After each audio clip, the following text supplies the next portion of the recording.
தேவ பிள்ளைங்களை மதிக்காத, அவன் நரகத்துக்கு போனான். ஆனா அந்த நரகத்துல இருந்து வேதனைப்பட்டு கொண்டிருக்கிறான். லாசருவே, இந்த பூமிக்கு போய் என் 5 சகோதரர் இருக்காங்க, 5 சகோதரர்கள் கிட்ட சொல்லுங்க, இந்த இடத்துக்கு வராத அளவுக்கு அவங்கள மாத்துங்கன்னு என்ன பண்ணான்? வேண்டிக் கொண்டான்.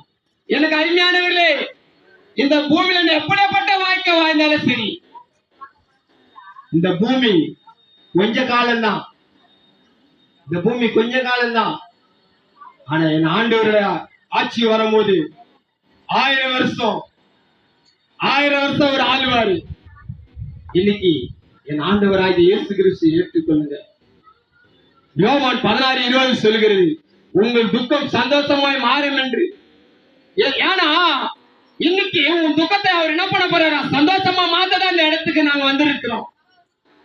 எங்களுக்கு வேலை இருக்குங்க, நாங்க ஒண்ணு வெட்டியா ஒண்ணு இல்ல, எங்களுக்கு வேலை இருக்கு, குடும்பம் இருக்கு, எல்லாமே இருக்கு.